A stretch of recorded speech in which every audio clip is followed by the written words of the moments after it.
Hi, friends. I'm recording this on a very famous day in April, April 15th, Tax Day.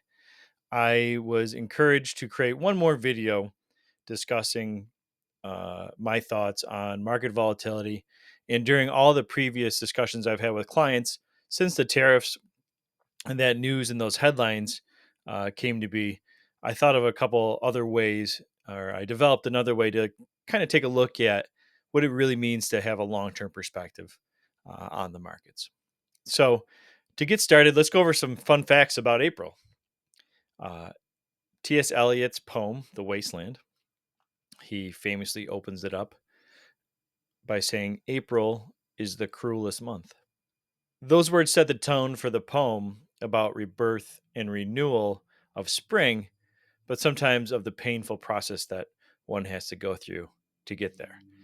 And just like any good Western New York weather, you might hear some wind out there today. We're expecting a wintry mix come tomorrow. When I thought about Eliot's poem, I thought, oh, maybe he's talking about tax day. And that led me down a little bit of a rabbit hole. He published The Wasteland in 1922. The US government originally set tax day as March 1st. That's when the 16th Amendment to the Constitution was adopted in 1913. In 1918, they moved tax day to March 15th. And I find that funny because of other largely historical occurrences on March 15th. Finally, in 1955, it became April 15th as we know it today. The biggest reason? The boomers. Families were getting bigger. There were more people working after the war. There was more filers, and the IRS needed an extra amount of time to process all those returns. Some other fun facts about April. April is considered the month of invention. In April of 1973, the first mobile phone call was made.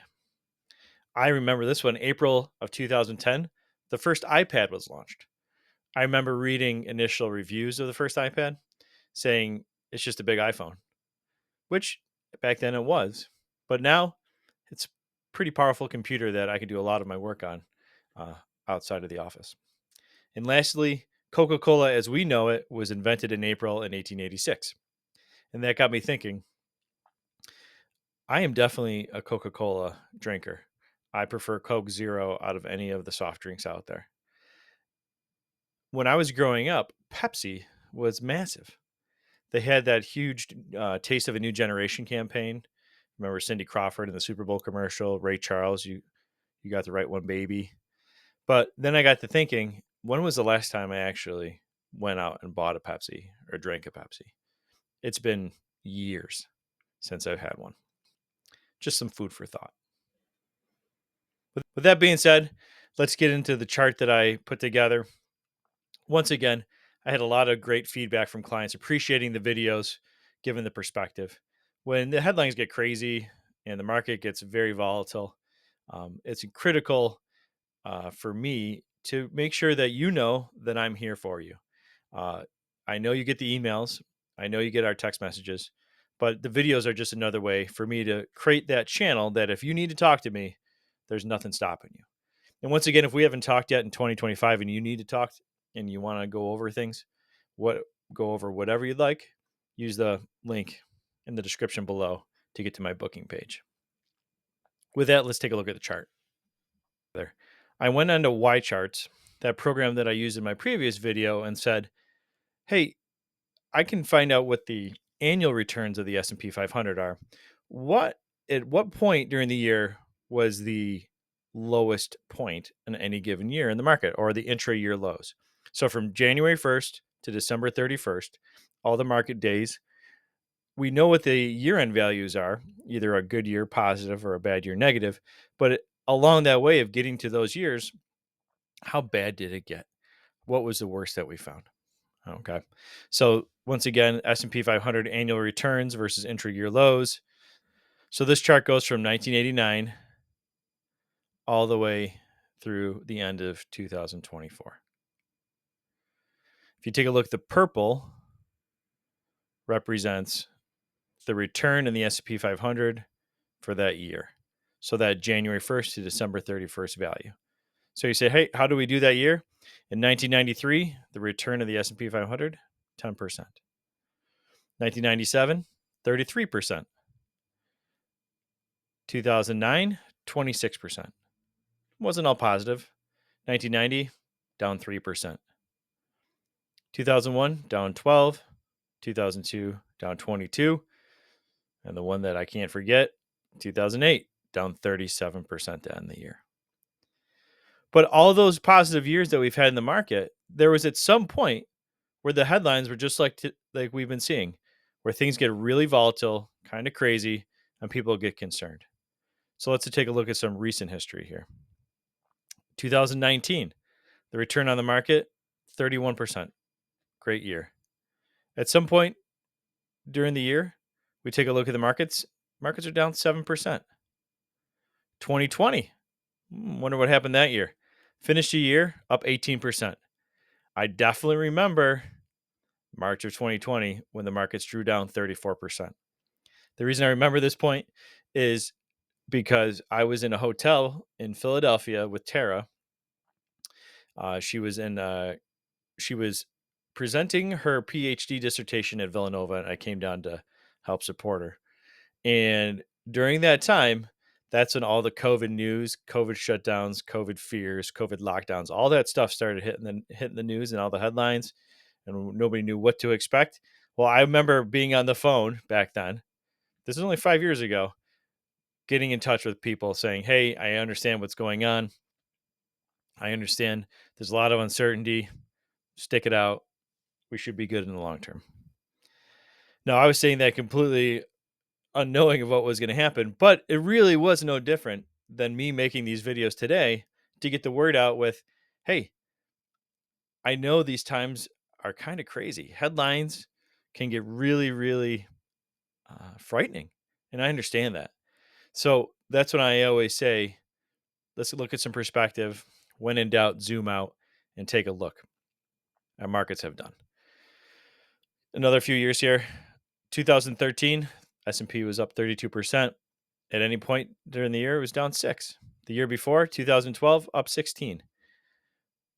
It was down at some point 10%. 2011 finished the year positive 2%, basically flat. But at some point during the year, the markets were down 19%. So, what do I hope to get from telling you about this chart? It's simply the fact that we do have volatility in long-term markets. That's just the price that we pay to get the type of returns that we see over the long term. What these red bars tell me is at any point during the year, those are the opportunities for me always to get in touch with you, to reach out, but also opportunities for you to take advantage of them. And I've mentioned these before, but just to remind you, some of the things we could do to take advantage of these intra-year lows that we see. One, if you're still working, the best part of that is if you're saving on a monthly basis into your retirement accounts or into any type of investment account, you're taking advantage of these dips in the market. Let's take a look, even a year where the market finished 2% up, which we would consider relatively flat. If you made a purchase anywhere when the market was close down to down 19%, you finished that investment on that time frame finished up 21%. So once again, that consistent dollar cost averaging, buying into your investment accounts really does take advantage of all these intra-year lows that we experience. Another way we can take advantage of it is rebalancing your accounts. Back in the day when I first started, I would physically have to get you on the phone and say, "Hi, we're experiencing a downturn. It might make sense to sell some of your winners from last year and buy some of the losers from this year." That's what we call essentially rebalancing. So then next year, this year's losers might be next year's big winners and kind of take that advantage. That way we also don't get too heavy in one asset class, meaning our stocks aren't really outpacing or outgrowing or becoming too big of our portfolio versus our other holdings like bonds or cash. The great thing is now, if you have an advisory account at Cetera, I add automatic rebalancing to your accounts. So the benefit will be that at some point during the year, we take advantage and rebalance those accounts. So those winners, the earnings that we made and some of the accounts that are better off position from the year before or during that year can buy into some of the underperformers and take advantage of these intra-year lows that we have here. Some other things we can do during these intra-year lows, whenever we find out the markets are down before the end of the year, one thing we can look at is Roth conversions. Now, we'd work closely with your accountant because I'm not in the business of adding too much income tax to your return at the end of the year. But it might make sense to say, hey, if we sell out of a traditional IRA, we pay those income taxes on it, and we buy into a plan that's down 11%, or maybe we're down 34%, or maybe you're down 10%. Then when that investment rebounds and comes back, you make back that return completely tax-free inside the Roth IRA. Now, there is some nuance to it. If you're in a 20% or higher tax bracket, you're still losing some money if it's only down 10% from that bounce back. You still got to make up another 10, 12% on the growth of the investment to get back to that tax bracket. Initially, the cost of the tax is on that transaction. But like anything, a Roth IRA, long-term investment, I'm not trying to make that return in 1 year, but it does make sense that we try to take advantage of some of these downturns to be able to help facilitate and speed back that tax-free growth back up.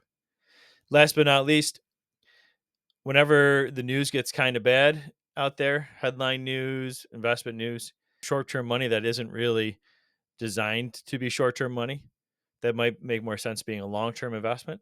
That's a time that it might make sense to make a Roth contribution, make a contribution to your kids' college accounts, make a contribution into your tax-managed non-retirement accounts that we have here at Cetera, to be able to, take advantage of it by the dip, so to speak.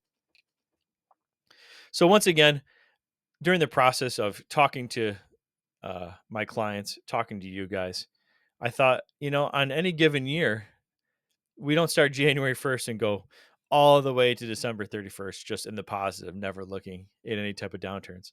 And I was interested in finding out what those downturns were and what we can do to take advantage of them. Assuming we get some normalcy and reasonable expectations back into the headlines of the markets, this will be the last video that I do in regards to market performance, long-term perspectives, what to do when things get a little crazy. My goal ultimately is always to keep these communication lines open for you. It's important that clients hear from their advisors in the times of the most stress. I really believe that. Now, my one call to action for you is simply this. If we haven't talked yet and you need to talk, please take the time to find a time to talk with me. Use the link below. If there's anybody in your life that you care about that really has been taking this news well and hasn't been getting the support that they need, and you feel that they should talk to me, reach out to me, shoot me a text, let me know who they are, and I'd be happy to shake their hand, buy them a cup of coffee, and casually introduce myself.